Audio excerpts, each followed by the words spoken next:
আল্লাহ পাক বলেন ওয়াইদিতা আযানা রাব্বুকুম লাইন শাকারতুম লাযিদান্নাকুম ওয়া লাইন কাফারতুম ইন্না আযাবি লাশাদীদ। সূরা ইব্রাহিম 13 নম্বর পারা 15 নম্বর পৃষ্ঠা 4 নম্বর লাইনের 2 নম্বর রুকু 7 নম্বর আয়াতে আছে। ফি জিলালিল কোরআন তাফসিরে পাবেন। আল্লাহ পাক বলেন আমি নিজেই যেন ঘোষণা করছি, একটি এলান শোনো। চেয়ারম্যান সাহেবের পক্ষ থেকে এলাকার মানুষকে ইউনিয়নে কিছু জানাতে হলে পিয়াদা পাঠিয়ে দেয় যে ঘোষণা দিয়ে আসো আমার পক্ষ থেকে।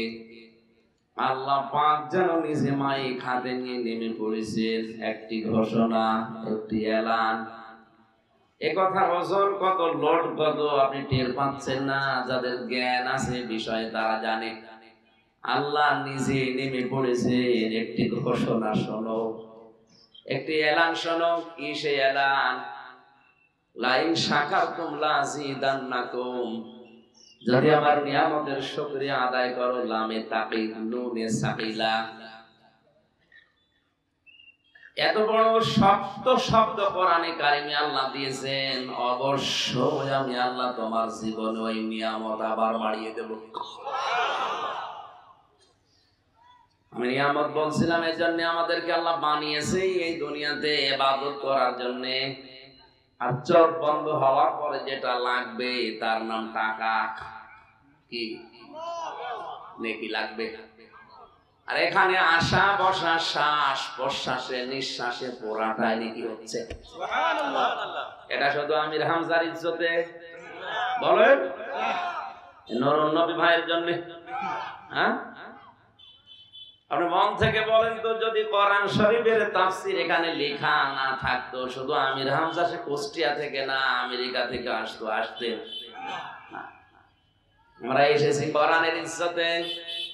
এই জন্যে এখানে আসা বসা পুরাটাই ইবাদত চলছে। এখন যতক্ষণ থাকবেন মনে করবেন নফল নামাজে আছি। নামাজে থাকলে এদিক ওদিক একটু দেখা যায় না, একটু ফ্যান গুনে নেওয়া যায় কয়টা আছে। এবার গোপালগঞ্জে নামাজ পড়ছিলাম মাগরিবের, হঠাৎ দেখি মোবাইল এসেছে একজনের। নামাজের ভেতরে মোবাইল বের করে বসে, হ্যালো আমি নামাজে আছি, পরে কল দেব। কি করলে হুজুর? নামাজে কল আপনি করবো ওইভাবে আর নতুন করে তো নিয়ত করে পড়বে না। হুজুর আমি নামাজে আছি বলে রেখে শুরু করেছি। এইরকম নামাজি নাকি এখানে? এদিক ওদিকে তাকাবেন না, কথা বলার তো প্রশ্ন আসে না। 1 ঘন্টা একেবারে মনে হয় কবরে আছে। নিস্তব্ধ হয়ে যদি আপনি শুনতে পারেন, আল্লাহ আপনাকে নিয়ে গর্ব করবে ফেরেশতাদের সাথে। নিষেধ করেছিল এদের বানাতে, দেখতো আমার কথা শোনার জন্য কত আগ্রহ এদের। অন্তত এই ভালো দৃশ্য দেখেও আপনাকে আল্লাহ মাফ করে দিতে পারে। যেন এরকম মন নিয়ে এরকম পরিবেশ তৈরি করে শোনেন। আল্লাহ যেন আমাদেরকে এই পরিচিত একটা আয়াত থেকে যে শিক্ষা দিতে চায় ওটা আমাদের দান করেন। সারাটা জীবন আমি তো পড়ে আসছি রব্বানা আতিনা ফিদ দুনিয়া হাসানা, কিন্তু যে কি বলি অনেকেই আমরা আসলে জানি না। আমার মনে হয় এখানে যারা স্টেজে বসে আছে একজনকেও যদি জিজ্ঞাসা করেন যে কি চান দুনিয়ার হাসানা, বলবে দুনিয়ার হাসানা না দুনিয়ার হাসিনা চাই। এখানে আল্লাহ দিয়েও দিয়েছে হাসিনা, তো ওটা কি হাসানা না হাসিনা? খালি জের দিলে আমাদের প্রধানমন্ত্রীর নাম হয়ে যাচ্ছে। কি সুন্দর প্রধানমন্ত্রী পেয়েছে। হাসিনা মানে সুন্দরী আর হাসানা মানে কল্যাণ, শব্দ প্রায় কাছাকাছি। আল্লাহ আমাদের দেখে শুনে মনে হয় এরকম ভালো মানুষ দিয়েছে, হাসিনা দিয়ে দিলাম। হাসানা চাই সারা জীবন, রব্বানা আতিনা ফিদ দুনিয়া হাসানা, ওদের আমি একটু পাল্টিয়ে হাসিনা দিয়ে দিলাম। আল্লাহ যেন তার হায়াত বাড়িয়ে দেন, তার জীবনের ভালো কাজগুলো কবুল করে। মানুষ হিসাবে অন্যায় যেগুলো করেছে আল্লাহ যেন মাফ করে দেন। তারে যদি মাফ করে, তার বাবারে মাফ করে, আমাদের তো একটু ক্ষতি হয়ে যাবে নাকি? কোনো ক্ষতি। আপনি যদি কারোর জন্য মোনাজাত করেন, মনে করবেন ওইটা আগে আপনার জন্য কবুল হবে, এরপরে ওর জন্য। তাহলে ক্ষমা চাইলাম বঙ্গবন্ধুর জন্য, শেখ হাসিনার জন্য, ওটা আগে কবুল হবে আমার জন্য। কথা বুঝতেছে? এক ইমাম সাহেব নাকি দোয়া করতো, আল্লাহ রব্বি হাবলি মিনাস সালিহিন। এক যুবক চিন্তা করছে সারা জীবনে একই দোয়া করে, কি এর ভেতর কি আছে? খালি মোনাজাতে হাত তুললে আগেই বলে রব্বি হাবলি মিনাস সালিহিন। ডাক দিয়ে একদিন বলছে, হুজুর এই দোয়া তো সারা জীবন পড়ছেন, দোয়ার মানে কি? আমি জানি না। জানেন না মানে? সারা জীবন একই দোয়া পড়েন, মানে জানেন না? আমি জানি না। এক আলেমের কাছে জিজ্ঞাসা করছে, আমার ইমাম সাহেব প্রতিদিন একই দোয়া পড়ে, দোয়ার মানে কি? ইমাম বলছে, এটা শুধু দোয়া না, এটা কোরআনের আয়াত। সূরা সাফফাতের ভেতরে ইব্রাহিম নবী এই দোয়াটা পড়েছিলেন আল্লাহর কাছে, রব্বি হাবলি মিনাস সালিহিন। হে আল্লাহ, তুমি আমাকে একটা নেককার সন্তান দান করো। যুবক মনে করছে মনে হয় ইমাম সাহেবের ছেলে মেয়ে নেই, বাড়িতে অনেক দূরে এসেছে আমাদের এলাকায়, মনে হয় ছেলে মেয়ে হয় না, খালি একই দোয়া পড়ে। ডাক দিয়ে বলছে, হুজুর আপনার ছেলে মেয়ে কয়টা? 11টা। 11টা মানে? আপনি কি দোয়া করেন? আপনার লজ্জা আছে? আপনি এখনো পর্যন্ত যে দোয়া করে যাচ্ছেন, আপনি তো মানে জানেন না, আমি শুনে আসলাম। এই দোয়ার অর্থ, আল্লাহ আমাকে একটা নেককার সন্তান দাও। আপনার 11টা হয়েছে, এরপরও দোয়া করেন, আপনি কি দেশ ভরে ফেলবেন? ইমাম সাহেব বলছে, বাবা জি দোয়ার মানে এই, আমি যদি আগে জানতাম তো 10 বছর আগে দোয়া বাদ দিতাম। আমি তো জানি না, আমি পড়িয়েই যাই, আল্লাহ দিয়েই যায়। আপনি সে সারাটা জীবন পড়ে আসলে রব্বানা আতিনা ফিদ দুনিয়া হাসানা, দুনিয়ায় হাসানা দাও। হাসানা কি? তাফসীর একটা দুইটা না, যতগুলো তাফসীর আমি দেখেছি। আমি কাবা শরীফে যাওয়ার পরে যখন দেখি রুকনে ইয়ামিনী থেকে হজরে আসওয়াদ, এই জায়গাটা পার হওয়ার সময়, আজকের সভাপতিও তো হাজির, এই জায়গাটা পার হওয়ার সময় লক্ষ লক্ষ মানুষেরা এই আয়াতটা পড়ছে। তখন বুঝিলাই যে কি বলি, বাস্তবে এসে মিলালাম, দেখি এর ভেতরে কি আছে। এত সারা বাংলাদেশে একই দোয়া করে, কাবা শরীফেও দেখলাম একই দোয়া করছে। তাও যে জায়গায় দোয়া কবুল হয় ওই জায়গায়, রুকনে ইয়ামিনীতে হজরে আসওয়াদের এই জায়গাটায় কেউ যদি জায়েজ কোনো কথা বলে, আল্লাহ ফেরত দেয় না। এসে তাফসীর গুলো মিলিয়ে দেখছি যে দুনিয়া আখিরাত আল্লাহ সব এই হাসানার ভেতরে রেখে দিয়েছে। এখন আমাদের দরকার এই হাসানার ভেতরে কি আছে, আমরা এখান থেকে আজকে বের করব। কি আছেন তো আপনারা?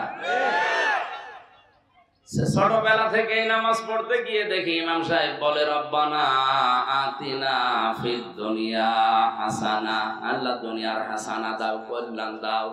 আসলে দুনিয়ার কল্যাণ কোনগুলো?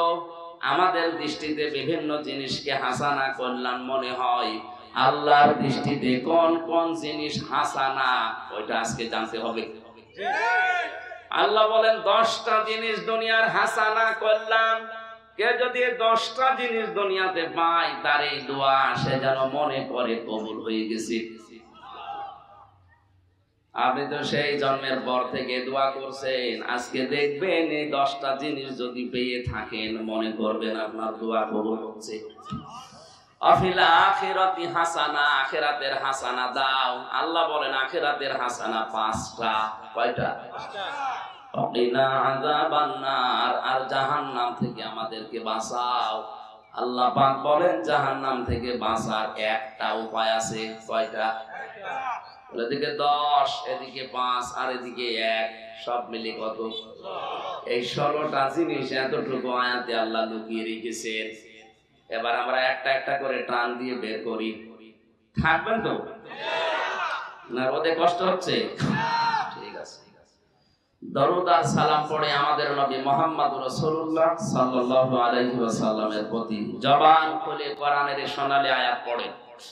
আউযু বিল্লাহি মিনাশ শাইতানির রাজীম।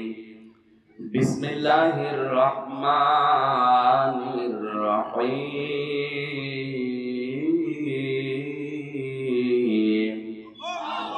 ومنهم من يقول ربنا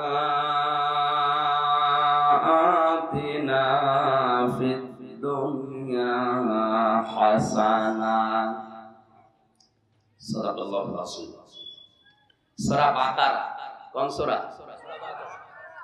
বাকারা নামে আল্লাহ সূরা দিলেন 286 টা আয়াত আছে আমরা 201 নাম্বার আয়াতটা পড়েছি আপনি একটু ভাবেন তো যে এক আয়াতে যদি এত কথা আল্লাহ দিয়ে থাকে পুরা কোরআন শরীফে কত কথা দুনিয়া আখিরাত মিলিয়ে আছে কিয়ামত পর্যন্ত কেউ হায়াত পেলে এর ব্যাখ্যা শেষ করতে পারবে না এত কথা আছে এর ভিতরে তা আমরা 1-1.5 ঘন্টা 2 ঘন্টা আর কি যতটুকু পারা যায় সামারাইজ করে করে তাড়াতাড়ি শেষ করব ইনশাআল্লাহ বাকারা মানে আমরা জানি বকনা গাভী গরু গরু মার্কা একটা সূরা আল্লাহ দিলেন এই কারণে এর আগে যে সূরাটা আছে তার নাম সূরা ফাতিহা और ভেতরে দুনিয়ার মানুষ আল্লাহর কাছে জানিয়েছে ইহদিনাস সিরাতাল মুস্তাকিম হে আল্লাহ আমাদেরকে সহজ সরল স্থায়ী পথ দেখাও কি পথ সহজ সরল স্থায়ী পথ আমি আজকে চলছি ভালো পথে কালকে আবার বিপথে চলে যাব না আমি এইটা চাই না আমি যেন স্থায়ী সরল সরল সঠিক পথে থাকতে পারি এরকম একটা পথ দাও আল্লাহ বলেন দিলাম কি দিলাম গরু দিয়ে দিলাম কি আপনি চেয়েছেন ইহদিনাস সিরাতাল মুস্তাকিম আর আল্লাহ দিয়েছে গরু কারণ এর পরের সূরা কি গরু না একটা বারের জন্য চিন্তা করলেন না যে আমি চাইলাম কি আর আল্লাহ দিচ্ছে কি আল্লাহ জানাতে চেয়েছেন পৃথিবীর গরু মার্কা চরিত্রের মানুষ যারা আছে গরুর চরিত্র কি এই খাবারে লাগিয়ে দেবেন এইটা আপনার না এইটা আপনার ও বুঝবে না দুইটা মনে করবে আমার কথা বল না কেন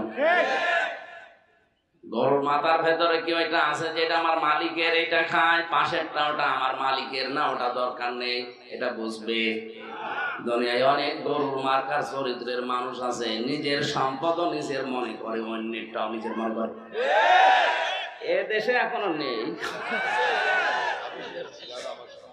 এগুলোর চরিত্র গরুর চরিত্র একটা মাসলা শোনেন কারো জিনিস না বলে খাওয়া না বলে নেওয়া এর নাম চুরি এর নাম কি তাফসীর মাহফিলে কেন আসা লাগে আপনি তো টেরই পাচ্ছেন না এমন এমন কিছু সূক্ষ্ম জিনিস আছে যেটা আপনি একজনের কাছে জিজ্ঞাসা করে পাবেন না এটা এখন আল্লাহর পক্ষ থেকে আসবে ইনশাআল্লাহ আমি তো দোয়া করে এখানে বসেছি অবশ্যই আল্লাহ আমাকে দিয়ে কিছু কথা আপনাদের সামনে ডেলিভারি দেবে আমি আশা করি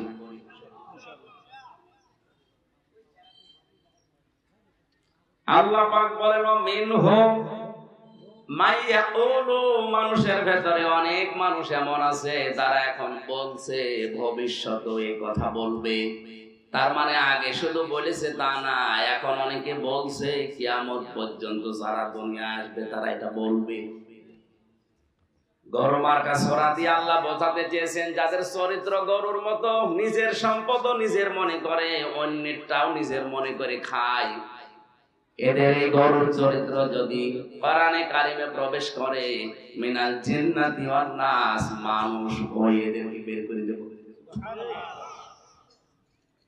মানুষ হয়ে বের হতে হবে কেন আল্লাহ পাক মানুষ আর জিন বানিয়েছেন তার ইবাদতের জন্য আর ইবাদত করলে মানুষ হয় বান্দা আর বান্দাদের জন্য আল্লাহ বানিয়েছেন তার জান্নাত ফাদখুলি ফি ইবাদি ওয়াদখুলি জান্নাতি তুমি আমার জান্নাতে যেতে চাইলে আগে আমার বান্দা হও কি হও আমার ফেরেশতা হয় কথা বলেননি আগে বান্দা হও আল্লাহর বান্দা যদি কেউ হতে চায় মানুষ যদি কেউ হতে চায় আমাদের যে সমস্ত চরিত্রের গুণাগুণের ভেতরে সমস্যা আছে এইগুলো নিয়ে আজ কোরআনে প্রবেশ করব। আমরা একটা আয়াতে প্রবেশ করছি যেন এখান থেকে আমরা মানুষের চরিত্র নিয়ে বের হয়ে আসতে পারি।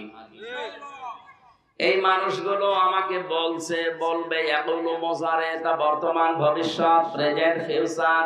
এখন বলছে, ভবিষ্যতে এরা বলবে রব্বানা, হে আমাদের প্রতিপালক, আতিনা, আমাদেরকে দান করে, ফিদ দুনিয়া হাসানা, দুনিয়ার কল্যাণ, শান্তি, স্বস্তি, নিরাপত্তা, সুখ। 99টা অর্থ আছে হাসিনা, হাসানা।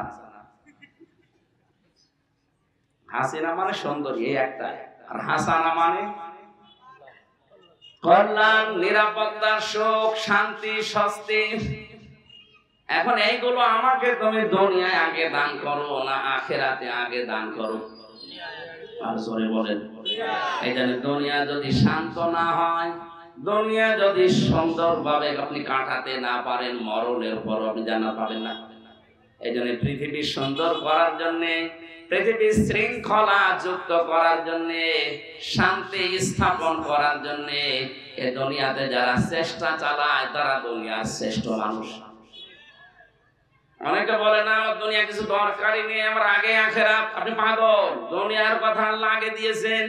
এই পৃথিবীতে যদি আপনি শান্তি স্থাপন করতে না পারেন, এই মানুষগুলোর ব্যাপারে আল্লাহর সিদ্ধান্ত কি? এই ভালো করে শুনবেন এটা। দুনিয়াতে যারা অশান্তি তৈরি করে, যারা ভীতিপূর্ণ অবস্থা তৈরি করে, সামনাসামনি হয়তো অনেককে মানুষ বলে যে আপনি এলাকার কৃতি সন্তান, শ্রেষ্ঠ সন্তান, ভালো মানুষ, পেছনে সে বলে তার জন্য বরদোয়া করে।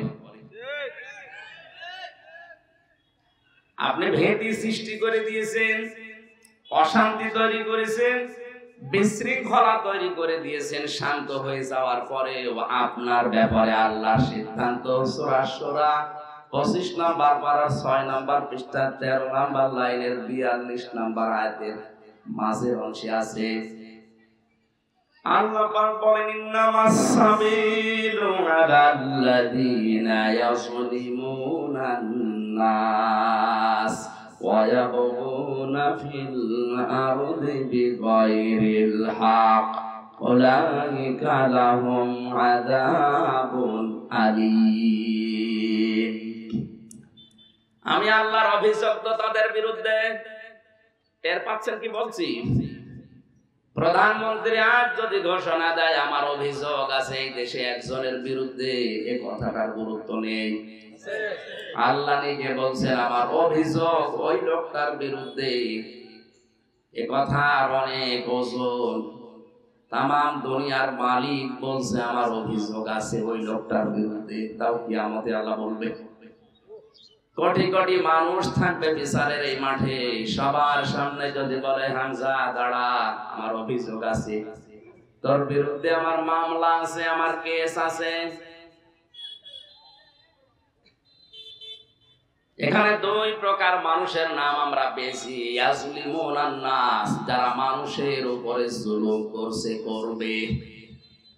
আপনি একটু ভাবেন তো, এই আয়াতটা যদি আপনার বিরুদ্ধে চলে যায়।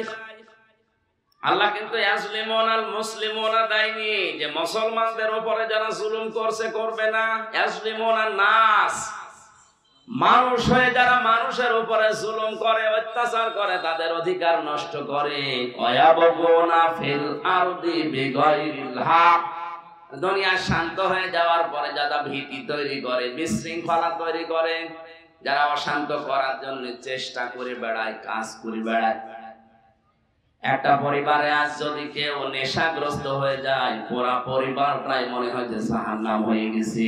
সরকার জিরো টলারেন্স দিয়ে পর্যন্ত কন্ট্রোল করতে পারছে না।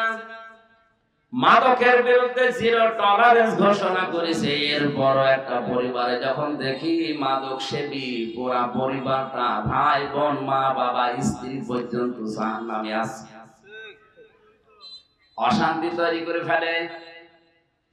এটা পরিবার গেল, সমাজে, রাষ্ট্রে, চাঁদাবাজির দ্বারা, মাস্তানির দ্বারা, বিভিন্ন মানুষের উপরে জুলুম করার দ্বারা হাজারো মানুষকে যারা ভীতিপূর্ণ অবস্থায় ফেলে দিয়েছে।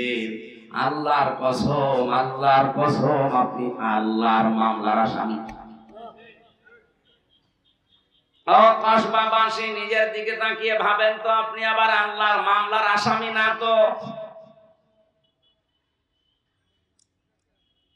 যিনি বিচার করবেন উনি যদি বাদী হয়ে যায়, তাহলে আপনার পক্ষে কোন উকিল দাঁড়াবে বলেন? যদি বলেন না নবীজি কি বলেছে আপনাকে নবীজি দাঁড়াবে, আল্লাহ নিজে বাদী, এটা আল্লাহ বাদী কেস। এটা পাচ্ছেন? মানুষ হয়ে যারা মানুষের উপরে জুলুম করে, তাদের অধিকার নষ্ট করে আর বিশৃঙ্খলা তৈরি করে, এদের মামলার আসামি সরাসরি বাদী কে? এটা আল্লাহ বাদী কেস। আল্লাহ আমাদেরকে যেন এই মামলার আসামি না করেন, বলেন আমিন। দুনিয়া আগে দরকার, এরপরে আখিরাতের কথা আল্লাহ দিয়েছেন। সিরিয়াল হিসাবে যদি বলতেন রব্বানা আতিনা ফিদ দুনিয়া, না রব্বানা আতিনা ফিল আখিরাতি হাসানা, আখিরাতে হাসানা দাও, তাহলে দুনিয়ার এই কথা আমি একটা, এই যে 10টা আছে একটাও বলতাম না। আল্লাহ আগে দুনিয়ার কথা দিয়েছেন, কারণ পৃথিবী শান্তিময় না হলে আপনি আখিরাত শান্তিময় করতে পারবেন না। পাঠিয়েছে আল্লাহ এই জগতে, এখান থেকে আপনার আখিরাতের পুঁজি ক্ষেত তৈরি করে নিয়ে যেতে হবে। আর দুনিয়া মাজরাতুল আখিরাত, দুনিয়া হচ্ছে আখিরাতের এরকম শস্য ক্ষেত। এখান থেকে ক্ষেত তৈরি করে বাড়িতে নিলে 6 মাস আপনি নিরাপদে থাকতে পারবেন। এটা যদি বিশ্বাস করে থাকেন, এই 50, 60, 70 বছরে যা করবেন 100 ভাগ বিশ্বাস করতে পারেন, এইটা দিয়ে আপনার আখিরাতের পুঁজি, আখিরাতের জীবন চলবে। যদি এখান থেকে একেবারে পোড়া ধান নিয়ে যান, 6 মাস যেমন নিরাপদে খেতে পারবেন না, এখান থেকে যদি অন্যায় অবিচার করে বিদায় নেন, মৃত্যুর পরে আপনাকে কিন্তু আল্লাহ শাস্তি দেওয়া শুরু করবে। এটা শুধু মুখে মুখে না, 100 ভাগ হবে। এখানে দুনিয়া আগে চাই আমরা। আল্লাহ দুনিয়া কি চাই? হাসানা চাই। কি চাই? আল্লাহ বলেন দুনিয়ার প্রথম হাসানা হচ্ছে কোরআনে কারিম পাওয়া। প্রশ্ন আসতে পারে, আমার কোরআন পেয়েছি, আমার ঘরে আছে, চলেন আমি দেখাবো। না, এটা কোরআন পাওয়া না। কোরআন যদি কেউ পায় কথা বলে, তাহলে 4টা জিনিস তার ভেতরে পাওয়া যাবে। আমি বোঝাতে পারছি তো কথা? কেউ যদি বলে আমি কোরআন পেয়েছি, কয়টা জিনিস পাবে? বলেন বলেন। এটার দলিল পাবেন সূরা বাকারা 1 নাম্বার পারা 18 নাম্বার পৃষ্ঠা 4 নাম্বার লাইনের 121 নাম্বার আয়াতের প্রথম অংশে আছে। আল্লাযীনা আতাইনাহুমুল কিতাবা ইয়াতলুনাহু হাক্কা তিলাওয়াতি। আল্লাহ পাক বলেন আমি যাদেরকে কোরআন দিয়েছি, কিতাব দিয়েছি, তারা এর হক আদায় করে তেলাওয়াত করে। ডাক্তার জাকির নায়েক, এই লোকটার 13 খণ্ড লেকচার আছে। আমি পড়েছি যতটুকু সামারাইজ করে, একটা বিষয় আমার মাথায় ঢুকেছে। ইয়াতলুনাহু হাক্কা তিলাওয়াতির ব্যাখ্যা তিনি এভাবে করেছেন, কেউ যদি কোনো বিষয় পড়তে চায়, পড়ার একটা হক আছে। পড়ার একটা, আপনি পড়লে হবে না, কোনো বিষয় পড়লে তার হক, তার শর্ত 4টা বিষয় সামনে রেখে পড়া লাগে। 1 নম্বরে যে কোনো বিষয় কেউ যদি পড়ে, তাহলে এটা শুদ্ধ করে পড়তে হয়। এটা মানেন তো? অশুদ্ধ পড়লে অর্থ পাল্টিয়ে যেতে পারে। বলেন। 2 নম্বরে এটা শুধু পড়লেই হবে না, যে লাইন পড়ছেন ওই লাইন আপনাকে বোঝা লাগবে। আমি ভার্সিটিতে থাকাকালীন ওই সময় একটা ছেলেকে পড়াতাম কুষ্টিয়াতে। পরে আমি পড়ালাম যে আমাদের ছোট নদী চলে বাঁকে বাঁকে। আমার বলছে স্যার, এই যে আমাদের আময়াকার দয়কার র, আমাদের লিখতে 4টা অক্ষর লাগে, কোন কারণে? 3টা অক্ষর হলে হবে না, আমি নিজেও জানি না। আমি ওই সময় চিন্তা করেছিলাম কতটুকু মানুষ একটা লাইন পড়ার প্রথম শব্দটাই বুঝতে চায় যে আমাদের লিখতে কেন 4টা অক্ষর লাগে, 3টা অক্ষরে হবে না কেন। এইটা আগে আপনাকে বোঝান, তারপরে সামনের শব্দে যাব। অথচ এখানে হাজারো মুসলমান কোরআন শরীফ অনেকে পড়ে, কিন্তু আলহামদুলিল্লাহি রাব্বিল আলামিন মানে কি 50 বছর জানে না। কোরআন নাজিলের মাস সামনে মাত্র আর 2 দিন আছে। এই 2 দিন পরে যে মাস আসছে, এই মাসে আল্লাহ কোরআন দিয়েছেন, আপনি আজকের এই মাহফিলে সিদ্ধান্ত নিয়ে যাবেন কোরআনে পুরা রমজানে শুদ্ধ করে পড়া এবং বোঝা ছাড়া আমার কোনো কাজ নেই। যত গুরুত্বপূর্ণ কাজ থাক, প্রতিদিন রমজানে আমি 1-1.5 ঘন্টা করে সময় বের করে এর পেছনে লাগাবো, যেন একটা মাসে কোরআন শুদ্ধ করে পড়ে আমি কিছু বুঝতে পারি। এই সিদ্ধান্ত নেওয়া যাবে না? বলেন বলেন। শুধু পড়লে বুঝলেই হবে না, এটা আবার মানা লাগবে। নূরুন নবী ভাই বলছিলেন, আপনি ওয়াজ শুনে বাড়ি চলে যাবেন প্যান্ডেলের নিচ থেকে, না এখান থেকে কিছু নিয়ে যান। সুতরাং যতটুকু শুনবেন, যা জ্ঞান অর্জন হবে, এই জ্ঞানের উপরে আপনাকে আবার কাজ করা লাগবে। কিয়ামতে যে 5টা প্রশ্ন মানুষকে আল্লাহ করবে তার সামনে দাঁড়িয়ে, মনে করবেন আপনি আল্লাহর সামনে দাঁড়িয়ে আছেন। 5টা প্রশ্ন জিজ্ঞাসা করছে আপনাকে ডাক দিয়ে, এই নূরুন নবী বল তোর জীবনটা কি করে কাটালি। 2 নম্বরে তোর যৌবন কাল কি করে কাটালি। 3 নম্বরে সম্পদ কি করে উপায় করলি। 4 নম্বরে কি করে সম্পদ গুলো কোথায় কোথায় ব্যয় করলি। 5 নম্বরে যতটুকু তোর জ্ঞান ছিল তার কতটুকু আমল ছিল বল।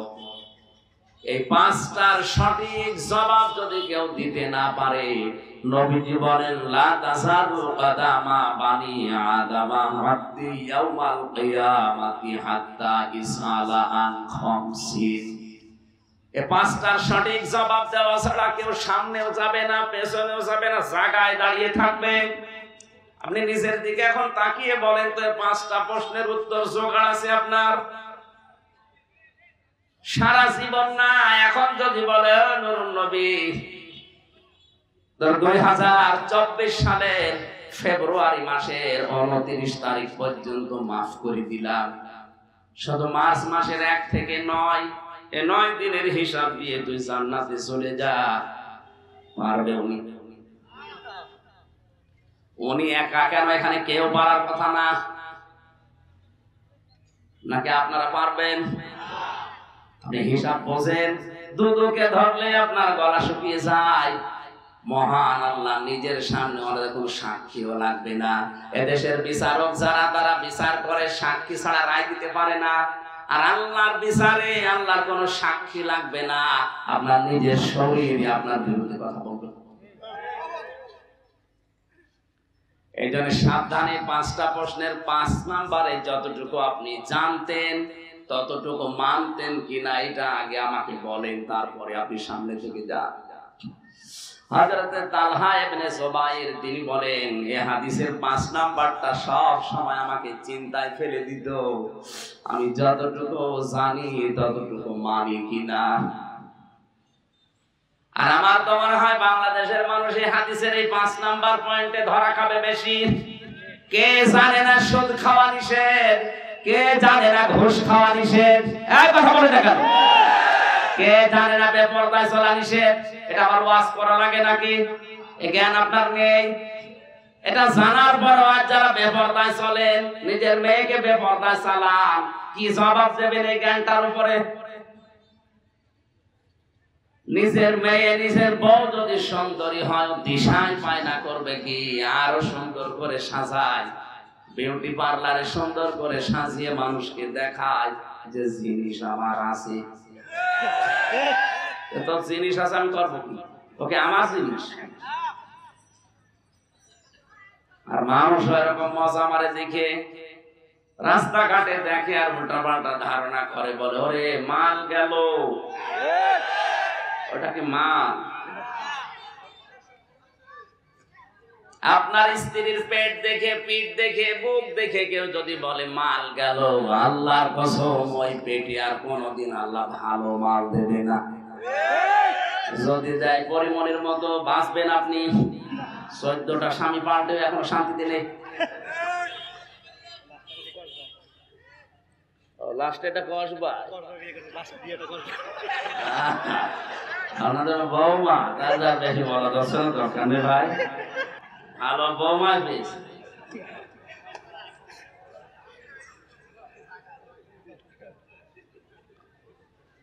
যে সমস্ত মেয়েরা বেপরদায় চলে শুধু নিজেই গোনা করে তা না, কত মানুষকে কবিরা গোনায় লিপ্ত করাচ্ছে। কেউ কেউ তার দিকে তাকিয়ে চোখের জেনা করে, কেউ মনের জেনা করে। এক কথা বলছে না? এই জন্য কোন মহিলা যদি বেপরদার কারণে জাহান্নামে যায়, কমপক্ষে 4 জন পুরুষ মানুষ সাথে নিয়ে যাবে। প্রথমে তার বাবাকে ধরবে, এরপরে তার বড় ভাইকে ধরবে, এরপরে তার স্বামীকে, এরপরে তার বড় ছেলেকে। আপনি বলেন তো, আপনার মা যদি বেপরদায় চলার কারণে জাহান্নামে যায়, আপনি বড় ছেলে হলে বাঁচবেন, আপনি বাবা হলে বাঁচবেন, স্বামী হলে, বড় ভাই। তা আমরা তো মনে হচ্ছে সবাই ধরা। কারণ হয় আমার বোন বেপরদার কারণে জাহান্নামে যাচ্ছে, আমার বউ বেপরদার কারণে জাহান্নামে যাচ্ছে, আমার মেয়ে বেপরদার কারণে জাহান্নামে যাচ্ছে। অনেক মানুষের দুনিয়ার বিষয়টা বোঝেই না, আন্দাজে মনে করে সুবহানাল্লাহ পড়লে সওয়াব, অথচ নিজের যুবতী মেয়ে 16 বছর 18 বছর বয়স, ক্লাস 10-এ পড়ে, ইন্টারে পড়ে, ওরে পরীক্ষা দিতে নিয়ে যাচ্ছে, রিকশার বা ভ্যানের সামনে বসিয়েছে, বুকে কোনো ওড়না নেই, আর উনি এরকম একটা রুমাল মাথায় দিয়ে ভ্যানের পেছনে বসে সুবহানাল্লাহ সুবহানাল্লাহ। কি চাচা সুবহানাল্লাহ পড়ছেন মানে? বলছে বাবাজি দিনকাল ভালো না, লোকের মেয়ের দিকে নজর যাবে, এ কারণে আমি একেবারে মাথা নিচু করে তাসবিহ পড়ছি। সামনে কে? আমার মেয়ে না নাতি। আপনার নাতি সামনে ক্ষেপণাস্ত্র ফিট করে বসে আছে।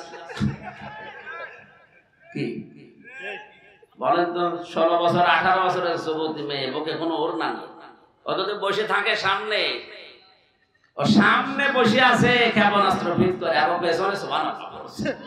এই সুবহানাল্লাহ আগে সামনে দিন। সুবহানাল্লাহ মানে কি? আল্লাহ পবিত্র। বলেন বলেন আল্লাহ পবিত্র। তা আল্লাহ কিভাবে পবিত্র করছেন আপনি? পেছনে তো অপবিত্র করে বসে আছেন আল্লাহর বিধানটাকে। পর্দা দেওয়া কি ফরজ? বলেন এটা পবিত্র বিধান না? সেইটা সামনে 18 বছরের ওর মাথার উপর দেন, ওইটা ওখানে না দিও, পেছনে বসে বসে সুবহানাল্লাহ, লোকের মেয়ের দিকে নজর যাবে। অসময় মসজিদে এসে বসে আছে মুরব্বি। কি মুরব্বি এখানে অসময় মসজিদে? কি বাবাজি কথা বলতে নেই কেন? কি হয়েছে? বাড়িতে ওই বড় মেয়ের ননদ এবং তার ওই জামাইয়ের ছোট ভাইরা এসেছে। আমার বাড়ির যে 2টা মেয়ে আছে ছোট, তাদের সাথে যা করছে দেখার মতো কায়দা নেই। এই জন্য মসজিদে এসে আল্লাহ বিল্লাহ করছে। এটা একটা টাটকা শয়তান না?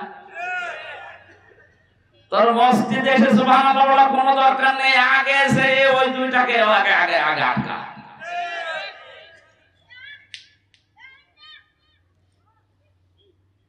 বিবাড়িয়াবাসী খুব ভালো করে নজর করেন। আপনি দুনিয়ায় কল্যাণ চান, অথচ কোরআনে কারিম পড়তে পারেন না, শুদ্ধ করে বুঝতেও পারেন না, এর উপরে আমল তো নেই। 4 নাম্বারটা আরো কঠিন। শুধু আমল করলে হবে না, ওটা মানুষ যেন আমল করে সেই ব্যবস্থা করা লাগবে।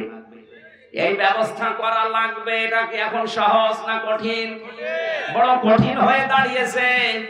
আপনি নিজে পড়বেন, পড়েন, নিজে বুঝবেন, বোঝেন, নিজে আমল করবেন, কম বেশি করেন, কিন্তু এটা আমি মানুষকে মানাবো এ কথা বলতে গেলে এখন সমস্যা। আর এই পরিবেশ তৈরি করতে গেলে কত অপবাদ আমাদের নামে দেওয়া হচ্ছে। আরে ভাই, আমি উলাইকা ইউমিনুনা বি, আল্লাহ বলেন এরাই আমার কোরআনে বিশ্বাস করে আর এরাই দুনিয়ার হাসানা পেয়েছে। যারা আমার কোরআন বোঝে, কোরআন পড়ে, কোরআন আমল করে আর মানুষকে আমল করানোর জন্য পরিবেশ তৈরি করে দেয়। এই কারণেই তো রিস্ক নিয়ে কাজগুলো করা হচ্ছে, যে আমি শুধু নিজে জান্নাতে যাব না, আপনাকেও নিয়ে যাব, আপনাকে আমি পরিবেশ তৈরি করে দেই।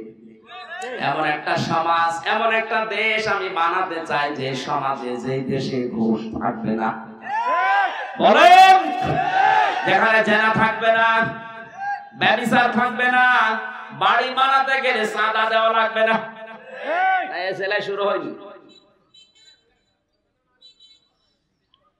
এখানে আমাদের উচিত হচ্ছে রব্বানা আতিনা ফিদ দুনিয়া হাসানা বলে শেষ করে না দেওয়া। আমি আসলে পেলাম কিনা কোরআনের এই 4টা, সারা জীবন তো দোয়া করে আসলেন আল্লাহ দুনিয়ার হাসানা দাও। আল্লাহ বলেন এটা 1 নাম্বার হাসানা, তুই এটা পেয়েছিস, যদি বলেন না, তার আপনার দোয়া সব অর্থে গেছে। কথা বলেন না কেন? আপনার দোয়া তো মাথার উপরে উঠছে না। 2 নম্বরে দুনিয়ার হাসানা, কোরআনের হেদায়েত পাওয়া। শুধু কোরআন পেলেই হবে না, কোরআন থেকে হেদায়েত নেওয়ার মতো মন থাকা লাগবে। এই যে নরসিংদীর গিরিশচন্দ্র সেন, এ বেটা হিন্দু কোরআন পড়েছে, বুঝেছে, লিখেছে, কিন্তু কোরআনে কারিম থেকে হেদায়েত পায়নি। আমরা হয়তো অনেকে কোরআন পড়ছি, বুঝছি, লিখছি, কিন্তু কোরআনে কারিম থেকে হেদায়েত অনেক আলেম পর্যন্ত পাচ্ছে না। আমি কি কথা বোঝাতে পেরেছি? 3 নম্বরে পরিশ্রম করতে পারা দুনিয়ার হাসানা। আজ অনেকে বসে বসে খায় না, এটা ইসলাম না। আপনাকে পরিশ্রম করা লাগবে। আপনাকে আল্লাহ যা দিয়েছেন ওইটাই যদি মেধা দেয়, মেধার শ্রম দেবেন। যদি শরীর ভালো রাখে, শরীরের শ্রম দেবেন। যদি যোগ্যতা থাকে, আপনার যোগ্যতা কাজে লাগান। যে কোনো কায়দায় শ্রম দিন, ওইটা দুনিয়ার হাসানা। আজ আমরা এটা না দিয়ে বসে আছি আশতলায়, গাছতলায়, মাছতলায়, শুধু হো হো করছে, মনে করছে আল্লাহর ওলি। ওইটা আল্লাহর শত্রু। আল্লাহর ওলি তো ওইটা, আল কাসিম হাবিবুল্লাহ, আল্লাহর বন্ধু ওইটা, যে লোকটা কাজ করে খায়। আপনাকে আল্লাহ বসে খাওয়ার জন্য বানাননি, এটা আমি বানালাম। আল্লাহ রাব্বুল আলামিন জানিয়েছেন, লাকাদ খালাকনাল ইনসানা ফি কাবাদ। অবশ্যই আমি আল্লাহ মানুষকে বানিয়েছি পরিশ্রম করার জন্য। আপনি যদি শ্রমই না দেন, আপনার হাতির মতো শরীর কি করবেন? আর নিজে কামাই করে নিজে খাওয়া, শুধু উপায় করে নিজে দুনিয়াতে শেষ করে দেওয়া, এইটার নাম কিন্তু আল্লাহর ইসলাম না। আপনি নিজের খাবার নিজে তৈরি করবেন, আরো 5 জনের কর্মসংস্থান বানিয়ে দেবেন, তৈরি করে দেবেন, 5 জনের মুখে খাবারও খাবেন। এইটা আল্লাহ পছন্দ করে। এটাকে আমি বানালাম। সূরা আলে ইমরান 110 নম্বর আয়াতের প্রথম অংশে আছে, কুনতুম খায়রা উম্মাতিন উখরিজাত লিন-নাস। তোমাদের আমি শ্রেষ্ঠ জাতি বানিয়েছি খেলা করার জন্য না, তোমাদের শ্রেষ্ঠ বানিয়েছি তোমরা মানুষের উপকার করবা। সুতরাং নিজে খাওয়া, নিজে উপায় করা, এটা নবীদের সুন্নাত ছিল। দুনিয়ার যত নবীর জীবনী পড়েছি, কোন নবী বসে বসে খেয়েছে আমি পাইনি। দাউদ নবীর মতো এত বড় নবী লোহা পিটিয়ে সোজা করত, কামার ছিল তিনি। হযরতে আদম নবী এই যে চাষ করে খেত। আমাদের নবী মুহাম্মদ রাসূলুল্লাহ শ্রেষ্ঠ মানুষ দুনিয়ায়, তিনিও বসে খাননি। তিনি ছোটবেলা থেকে চাচার সাথে ব্যবসা করে খেয়েছেন। একবার বলছে না? এটাতে দুনিয়ার কাজ হিসাবে যদি আপনি বলেন যে দুনিয়ার কাজ আমি এর ভেতরে নেই, যে নবীজি কি কোন কারণে ব্যবসা করলো? আমার ভাইরা, তাহলে শ্রম দেয় যারা, পরিশ্রম করে, এরা দুনিয়ার হাসানা পেয়েছে। 4 নম্বরে দুনিয়ার হাসানা নিরাপত্তা পাওয়া। আজ আমরা অধিকাংশ অভিভাবক যারা আতঙ্কে আছি, যুবতী মেয়েকে কলেজে বিশ্ববিদ্যালয়ে পাঠিয়ে মা যায় না, মাঝে বসে চিন্তা করছে, আল্লাহ মেয়ে কি একা আসবে না জামাই নিয়ে আসবে? কথা বলছে না? নিরাপত্তা পাইনি আমরা, তার মানে দুনিয়ার হাসানা এখনো পাইনি। এটা দোয়া পর্যন্ত শেষ। 5 নম্বরে দুনিয়ার হাসানা সুখ আর শান্তি পাওয়া। সুখ শান্তি কি? সুখ শব্দের আরবি অর্থ হচ্ছে রাওহাতুন, আর শান্তি শব্দের আরবি অর্থ হচ্ছে সিলমন বা সালমন। কেউ যদি সুখ আর শান্তি পায়, আমি তাফসীরে পড়েছি, সুখ হচ্ছে 4টা, শান্তি হচ্ছে 3টা। এই বিষয়গুলো দুনিয়ায় কেউ যদি পায়, সে যেন সুখ আর শান্তি হাসানা পেয়েছে। বলেন সুবহানাল্লাহ। 6 নম্বরে সুস্থতা পাওয়া। আমি যে সুস্থ আছি, এটা দুনিয়ার হাসানা। কারা কারা সুস্থ আছেন আপনি ভাবেন। যদি সুস্থ থাকতে পারেন মানসিক এবং ইমানের দিক থেকে, এই গাছ যারা তাবিজ ব্যবহার করছেন তারা সুস্থ না কি? এরা ইমানের দিক থেকে অসুস্থ। কারণ নবীজি জানিয়েছেন, যারা তাবিজ ঝোলায় এরা শিরিক করে। আর শিরিক করা অবস্থায় আপনি নামাজ পড়েন, রোজা রাখেন, পর্দা করেন, তাহাজ্জুদ পড়েন, একটাও কবুল হবে না। আমি কথা বোঝাতে পেরেছি? যারা শিরিক করে ওয়াকাদিমনা ইলা মা আমিলু মিন আমালিন ফাজআলনাহু হাবাআম মানসুরা, কিয়ামতে শিরিক পূর্ণ আমল দেখলে ওটা ওর মুখের উপরে ধূলিকণার মতো নিক্ষেপ করা হবে। সুতরাং তাবিজ ব্যবহার যারা করছেন এটা শিরিক। এটা ব্যবহার করার দ্বারা আজ হাজারো মানুষকে এই শিক্ষা দেওয়া হচ্ছে যে কোরআন তাবিজ লেখার একটা কিতাব। এটাকে তাবিজ লেখার জন্য দিয়েছে আল্লাহ। যাদের আছে তাবিজ খুলে ফেলে, আলাইসাল্লাহু বিকাফিন আবদা, আমি কি আমার বান্দার জন্য যথেষ্ট না যে তাবিজ লাগবে? আজ পাথর হাতে দিয়ে মনে করছে সব আমার এর ভেতরে। হযরত ওমর খলিফাতুল মুসলিমিন কাবা শরীফে গিয়ে যখন ওই কাবার পাথর যেটা হযরে আসওয়াদ জমা দিলে গোনা মাফ হয় আমরা মনে করি, এই জায়গার পাথরের দিকে তাকিয়ে বললেন, নবীজি তোমাকে জমা দিয়েছে এই জন্য জমা দে। যদি নবী জীবনে জমা না দিত আমিও তোমারে জমা দিতাম না। শুধু জমা দিতাম না এটা না, এখানে থাকতেও দিতাম না। এখান থেকে নিয়ে লাঠি দিয়ে তোমারে পিটিয়ে টুকরা টুকরা করে ফেলতাম। কি বুঝলেন আপনি বলেন তো? জান্নাতের পাথর ওইটা আদম নবী নিয়ে এসেছিল। জান্নাতের এই পাথরকে তিনি যদি এই কথা বলতে পারেন যে পাথর তুমি আমার ভালো করতে পারো না, মন্দ করতে পারো না, শুধু নবী সোমা দিয়েছে এই কারণে সোমা দেই। আপনি বাস্তবে নিয়ে জানি হাদিসটা। আপনি কোথায় আছেন লিটন দেওয়ান সৃষ্টির পাথর নিয়ে? কাবার পাথর সম্পর্কে যদি খলিফাতুল মুসলিমিন হযরত ওমর এই কথা বলতে পারে, দুনিয়ার কোন পাথরের খবর আছে? সুতরাং যারাই ব্যবহার করছেন এই পাথর, এই তাবিজ, এই মুহূর্তে খুলে ফেলা লাগবে। কাদের গলায় হাতে মাথায় তাবিজ আছে? হাত তোলেন তো। আলহামদুলিল্লাহ, এলাকা শিরিক বেদাত নেই। মেয়েদের ভেতরে এটা দেখা যায় বেশি। ছোট বাচ্চা হতে পারে না, ওর গলায় 10টা হাতে 5টা মাথায় 10টা তাবিজ ঝুলিয়ে দিয়েছে। ও চিন্তা করে আল্লাহ পেটের ভেতরে থাকায় তো ভালো ছিল, দুনিয়ায় আসতে দেরি 14টা তাবিজ দিয়েছে। ফরিদপুরের ডাক্তার শাহিন জাবদারের চেম্বারে যেয়ে দেখি ওখানে টাঙানো প্রায় 200-250 তাবিজ। বললাম স্যার এত তাবিজ? হুজুর মানুষ আসে বাচ্চাদের নিয়ে, দেখি গলায় 5টা হাতে 2টা সব তাবিজ খুলি খুলি রেখে দিই। এত তাবিজ হয়ে গেছে। আপনার কি বিশ্বাস হয় না যে আলাইসাল্লাহু বিকাফিন আবদা এই আয়াতটা সত্য? এক কথা বলেন, আল্লাহ বলছেন আমি কি আমার বান্দার জন্য যথেষ্ট না যে ওর দুনিয়ার অন্য কারো কাছে মুখাপেক্ষি হওয়া লাগবে তাবিজের প্রতি? সুতরাং এই মানসিক দিক থেকে, ইমানের দিক থেকে যারা অসুস্থ আছে, সুস্থতা এটা দুনিয়ার নিয়ামত, এটা হচ্ছে আল্লাহর হাসানা দুনিয়ার জন্য। আপনি যে রব্বানা আতিনা ফিদ দুনিয়া হাসানা দোয়া করলেন, আপনি সুস্থ আছেন ইমানের দিক থেকে, আপনি তো অসুস্থ। তাবিজের উপরে কোনো ভরসা করা যাবে না, ভরসা থাকবে আল্লাহর উপরে। কোনো দরকার নেই তাবিজ নেওয়া, আজকে ঘুরে ফেলবেন। মেয়েদের বলি 7 নম্বরে দুনিয়ার হাসানা কোরআনের সমাজ পাওয়া আমরা পেয়েছি। 500 আয়াত থাকা লাগে কোরআনের সমাজে, এই সমাজ একটা আয়াত নেই। একটা ছিল তা তুলে দেওয়ার চেষ্টায় আছে অনেকে। ইউসিকুমুল্লাহু ফি আওলাদিকুম লিযাকারি মিসলু হাজ্জিল উনসায়াইন। আল্লাহর নির্দেশ, এক ছেলে যা সম্পদ পাবে 2 মেয়ে তাই পাবে। অনেক নাস্তিকার মোরতাদ এইটার পিছনে লেগেছে, ওরা বলছে সমান সমান করে দেওয়া লাগবে, আল্লাহ চাইতে বেশি দরদি।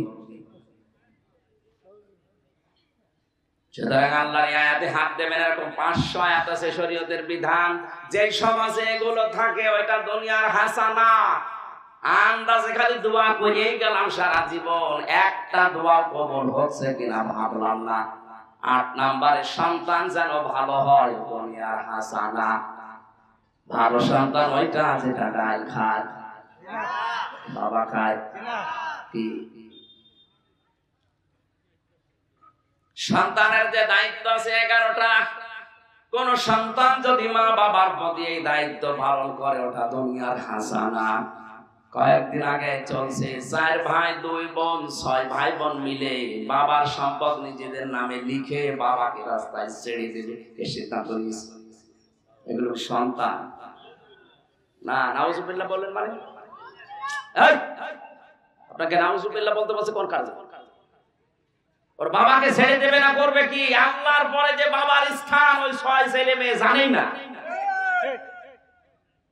ও বাবারও দোষ আছে এই সন্তানদেরকে যে আল্লাহর পরে তাদের স্থান ছিল মা আর বাবা। ও সন্তানগুলো জানে, যদি জানতো নিজে না খেয়ে থাকতো বাবা রাস্তাকে বের করে দিত না। ও জানে না যে কি জিনিস, ও পড়িয়েছে ওই লাইনে, ওরা হয়েছে ওই লাইনে। ওরা যদি কোরআনের শিক্ষাটা প্রথমে দিয়ে দিত, আল্লাহর কসম কোন কোরআন জানা মানুষ তার মা বাবাকে বৃদ্ধাশ্রমে রেখে আসে না, নিজে না খেয়ে থাকলেও মা বাবাকে রেখে আসে না। আজকে আসার সময় যে মাহফুজ ভাই আসছিল, আপনাদের এলাকার পুলিশ ইন্সপেক্টর, উনি আসার সময় বলছিল আমার এই ছেলেটা পড়া কোরআন মাত্র মনে হয় 4-5 বছর বয়স, পড়া কোরআন শরীফ একবার অলরেডি শেষ করে ফেলেছে। আর আমি আহ্বান জানাবো ভাই, আপনার ছেলেটাকে পড়া কোরআন শরীফ আরবিতে না বাংলায় কয়েকবার শেষ করান। ও দুনিয়ায় যত বড় জায়গায় যাবে না কেন অন্তত দুর্নীতি করবে না। আমার এই চোখে দেখা যারা কোরআনে কারীম বুঝেছে পড়েছে, ওরা দুনিয়ার যত বড় জায়গায় যাক না কেন, ওদের সামনে যদি তামাম দুনিয়া আপনি নিয়ে এসে দেন, পা দিয়ে লাথি মারবে। ওই যে শাহিন জর্দার ডাক্তারের নাম বললাম ফরিদপুরে, কোরআনে কারীম ভেতরে আছে কত বিভিন্ন এই ঔষধের কোম্পানি আছে, কত কিছু তার কাছে দিতে চাই, সব লাথি দিয়ে দূরে সরিয়ে না, যেটা সঠিক আমি ওই ঔষধ লিখবো।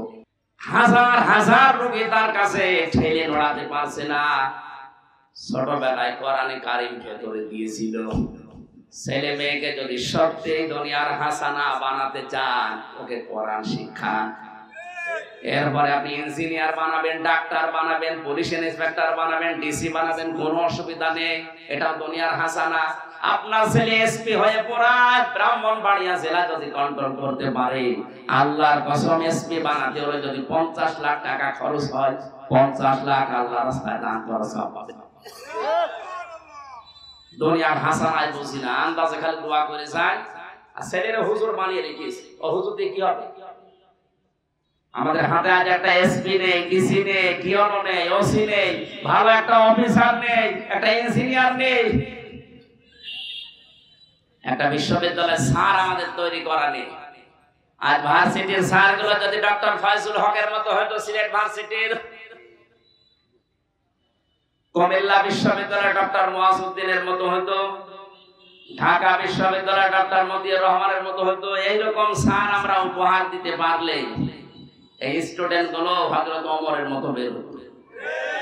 আর এমন স্যার উপহার দিচ্ছে, ও নিজে আল্লাহর বিশ্বাস করে না, যাদের তৈরি করে দিচ্ছে ওগুলো আরেক নাস্তিক।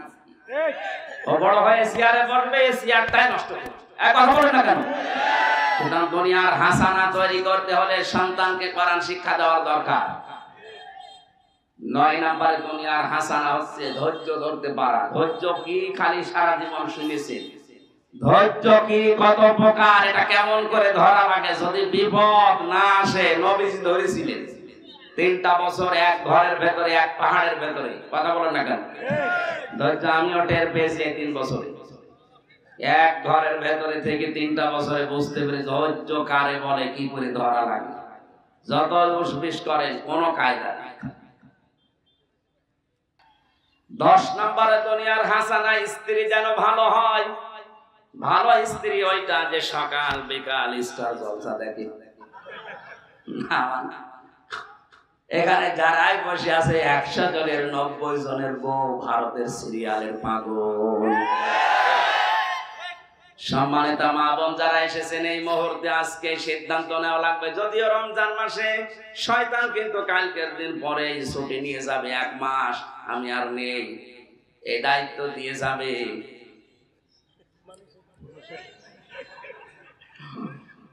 ওরা বসে বসে সারাদিন সিরিয়াল গুলো দেখে, আবার সিরিয়াল মিলাই নিজের সাথে, যে আমি হবে কটকটিয়া, আমার মেয়ে হবে কিরণমালা।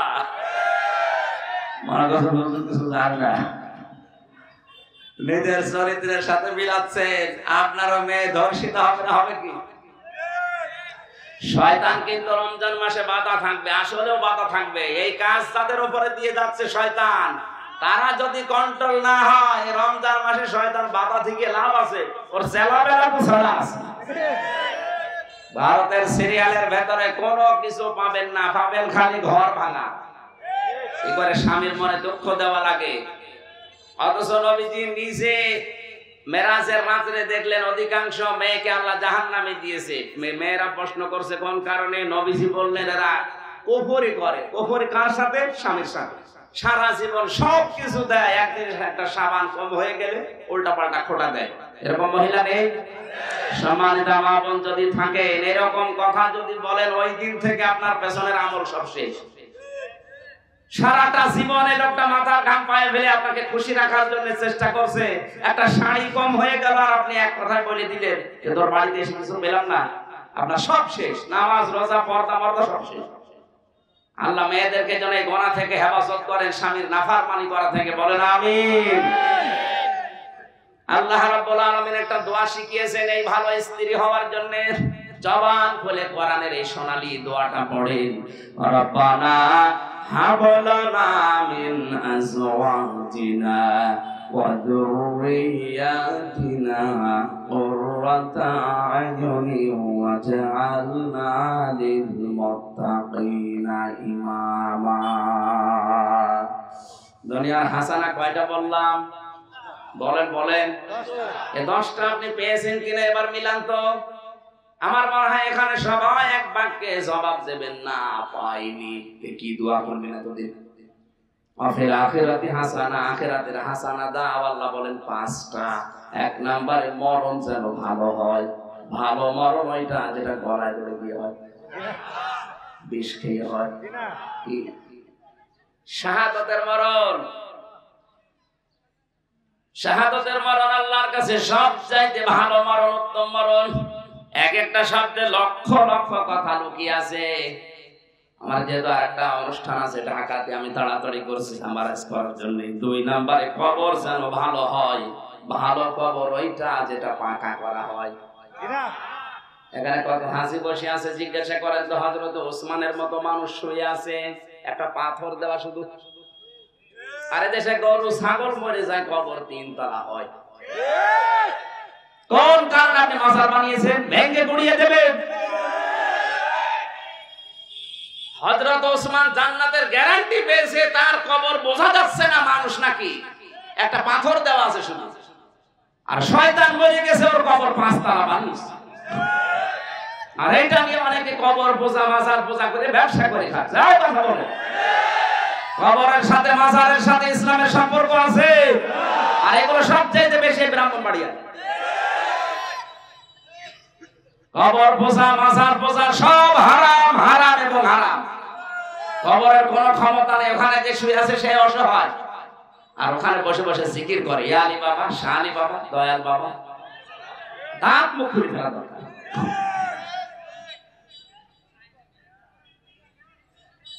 আমি নবীজির কবরের পাশে দাঁড়িয়ে শুধু এভাবে হাত তুলে মোনাজাত করছিলাম আল্লাহর কাছে, আর পুলিশ আমার হাতের উপরে বাড়ি দিয়ে বসে, কি চান, কি চান আপনি এখানে? নাম দোয়া করছেন। কি দোয়া করেন?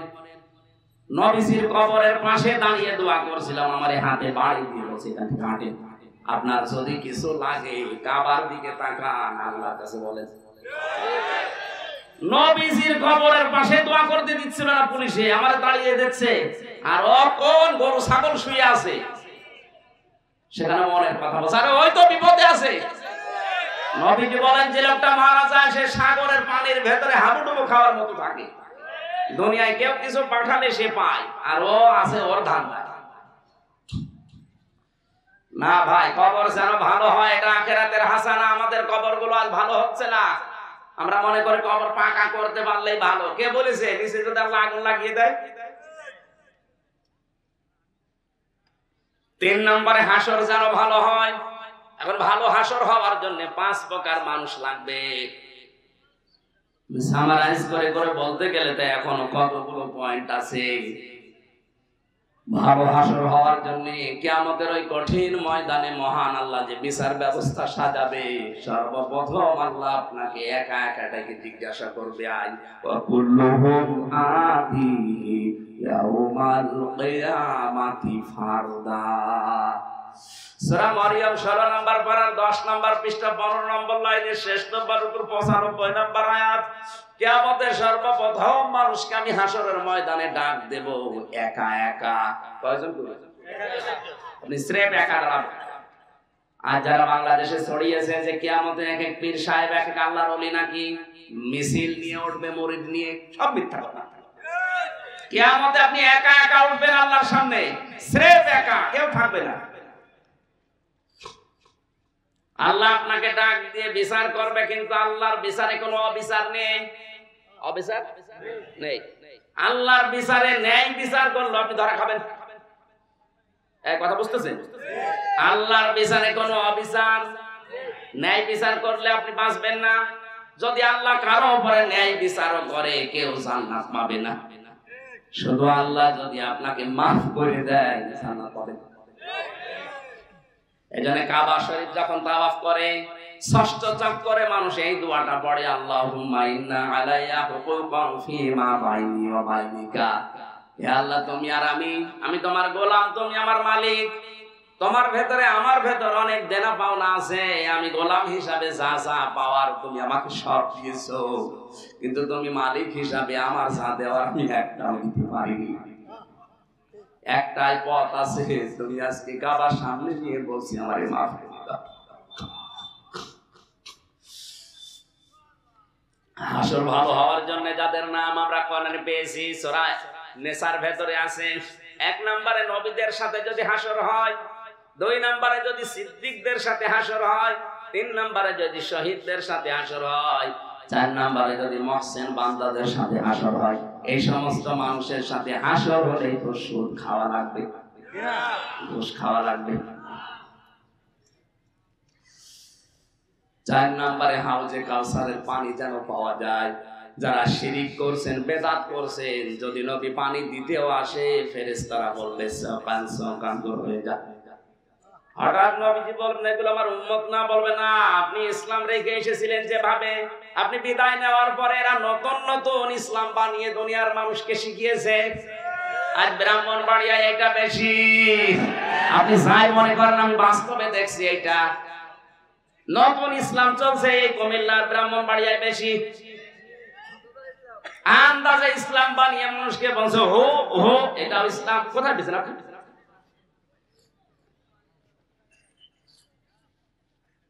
আমি নাম নাই নিলাম। কত মানুষ এই 2 জেলাতে আলেমের নাম নিয়ে শিরিক আর বেদাত করিয়ে মানুষকে জাহান্নামে নিয়ে যাচ্ছে।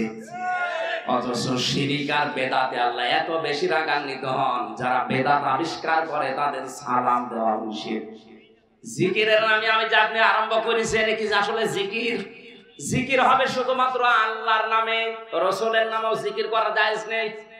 রাসূলের নামে হবে দরুদ। রাসূলের নামে কি? যেখানে রাসূলুল্লাহর নামে জিকির করা জায়েজ নেই, সেখানে আপনি ইয়া আলী বাবা, শাহ আলী বাবা জিকির করছেন। আপনি মানুষ, আর এটা মানুষকে বিশ্বাস করার, মানুষ তো পাগল, এ তো কোরআন হাদিস পড়ে না। এ মনে করে না ইয়া আলী বাবা, শাহ আলী বাবা কত সুন্দর নাম, ও জিকির করছে। অথচ এটা প্রকাশ্য শিরিক। প্রকাশ্য কি? আমার মনে হয় মন খারাপ করছে না, মানে 5 নম্বরে হাসর, কিয়ামতের ময়দানে যেন ডান হাতে আমলনামা পাওয়া যায়।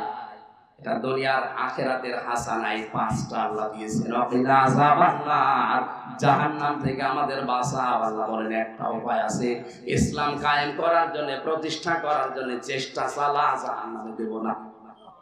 কারণ কোরআনের মালিক আমি না, এই জমিনের মালিক আমি না, আমি শুধু কামলা, খাদেম। এই কথা বলেন না কেন?